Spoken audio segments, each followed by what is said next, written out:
மதுரை மீனாட்சி அப்பளம் யூடியூப் நேர்களுக்கு வணக்கம். இன்னைக்கு ஆன்மீக தளத்தில் நம்ம எங்கே வந்திருக்கோம் அப்படின்னு பார்த்தீங்கன்னா, ஸ்ரீவில்லிபுத்தூரில் இருக்கிற ஆதிசிவன் சிவாலயத்துக்கு தாங்க.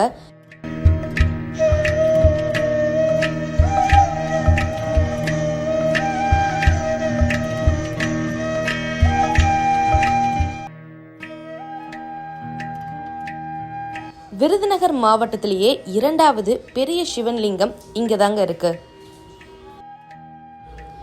இங்க இருக்க சிவனை பார்க்கறதுக்கு சித்தர்கள் வந்து வழிபட்டு போகிறதா சொல்லப்படுது. அது மட்டும் இல்லைங்க, 200 ஆண்டுகள் பழமையான ஆலமரமும் இங்க இருக்கு. இந்த ஆலமரத்துக்குள்ள சுயம்பு விநாயகர் இருக்கிறதாகவும் மக்கள் சொல்றாங்க.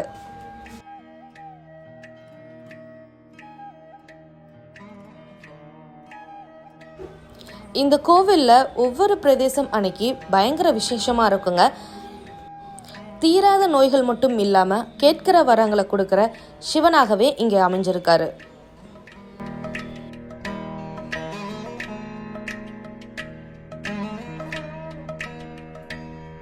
அதே சுப்பிரமணியம்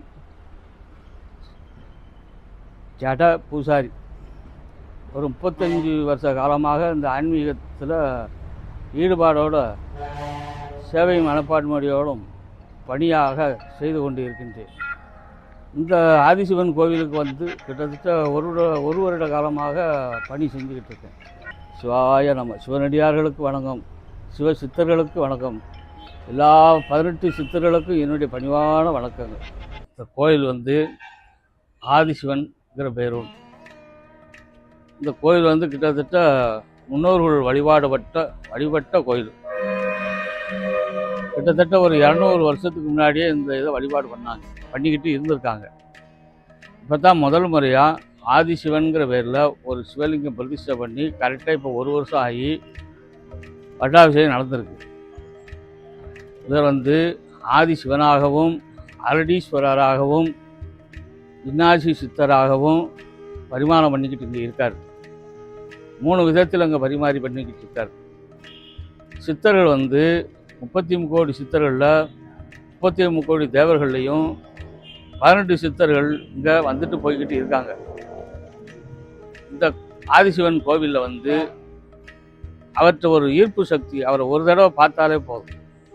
அந்த மாதிரி ரோட்லேருந்து போகிறவங்க கூட ஒரு நாள் ரோட்டில் நின்று கும்பிட்டு போகிறவங்க மறுநாள் கோயிலுக்கு வந்துடுவாங்க. இந்த கோயில் வந்து பிரதோஷம் ரொம்ப சிறப்பாக நடக்கும். 1/2 லிட்டர் பாலில் பிரதோஷம் ஆரம்பித்தோம். இப்போ பிரதோஷத்துக்கு குறைஞ்சபட்சம் ஒரு 20 லிட்டராவது வரும். அன்றைக்கி பக்கத்தில் உள்ள கிராமங்கள், சுற்றிப்பட்டு கிராமங்கள்லாம் இந்த கோயிலுக்கு வந்து பிரதோஷத்துக்கு வந்து அபிஷேக பொருள், ஆராதனைகள், அர்ச்சனைகள் எல்லாம் சிறப்பாக நடந்துக்கிட்டு இருக்கு. சிவா எல்லாமே சிறப்பாக நடக்குது. அவருடைய பரிபூரணமான ஆசீர்வாதம் பக்தர்களுக்கு கிடைக்கி. கல்யாணம் முடியாதவங்களுக்கு கல்யாணம் முடியுது, குழந்தை வரம் கேட்குறவங்களுக்கு குழந்தை வரம் கிடைக்கி, எல்லா பிரச்சனைக்கும் அவர் தீர்வு கொடுக்காரு. இந்த ஆதிசிவன் கோவிலில் வந்து நிறையா பக்தர்கள் வந்து பூசாரிகிட்ட வந்து தன்னுடைய குறைகளை வந்து சொல்லுவாங்க. குடும்ப பிரச்சனையும் சொல்லுவாங்க, கல்யாணத்துக்கு சொல்லுவாங்க, வேலை வாய்ப்புக்கு சொல்லுவாங்க, குழந்தை பாக்கியத்துக்கும் சொல்லுவாங்க, கடன் பிரச்சனைக்கும் சொல்லுவாங்க. எல்லா பிரச்சனையும் பூசாரிகிட்ட வந்து குறைபாடுகளை சொல்லுவாங்க. அப்படி குறைபாடுகளை சொல்லும் பொழுது என்னுடைய குருநாதர் இன்னாசி சித்தர் அவர் மூலியமாக ஆதிசிவனை கூப்பிட்டு அவர் மூலியமாக தீர்வுகள் சில பரிகாரங்களை செய்ய சொல்லி, குழந்தை பாக்கியம், வேலை வாய்ப்பு, இந்த கல்யாணத்துக்கு அந்த பரிகாரங்களை அவங்க செஞ்சுட்டே வரும்போது அவங்களுக்கு வந்து கல்யாணம் முடியுது, வேலை வாய்ப்பு கிடைக்கி, குழந்தை பாக்கியம் கிடைக்கி, கடன் பிரச்சனைகளுக்கு எல்லா பிரச்சனைகளுக்கும் என்னுடைய குருநாதர் இன்னாசி சித்தர் மூலியமாக ஆதிசிவன் எல்லா அந்த ஒரு சில பரிகாரங்கள், சின்ன சின்ன பரிகாரங்களை செய்ய சொல்லி அதுக்கு தீர்வு கொடுக்கார். இதனுடைய மூலக்கோயில் வந்து விளாத்திகுளம்னு சொல்லி ஒரு கிராமம். 200 வருஷத்துக்கு முன்னாடியே அது தோன்றி இருந்திருக்கு. அங்கேருந்து பிடிமண்ணை எடுத்து வச்சு இங்கே 200 வருஷத்துக்கு முன்னாடியே இந்த கோயில், இந்த இடத்துல முதல்ல ஒரு விளக்கு தூண் வச்சு தான் 200 வருஷமாக கும்பிட்டுக்கிட்டு இருந்திருக்காங்க. ஆனால் இந்த இடத்துல வந்து பலியிடுதல் கிடையாது, சைவம் தான். ஆமாம், பலியிடுதல் கிடையாது. மற்றபடி அவருடைய ஈர்ப்பு சக்தி, காந்த சக்தி, அவரை ஒரு தடவை தரிசனம் பண்ணாலே போதும், நம்மளே அறியாமல் அந்த இடத்துக்கு வர வச்சு. எல்லா பக்தர்களும் வாங்க, எல்லா சிவனடியார்களும் வரணும். சிவாய நமோ நமச்சிவாய்.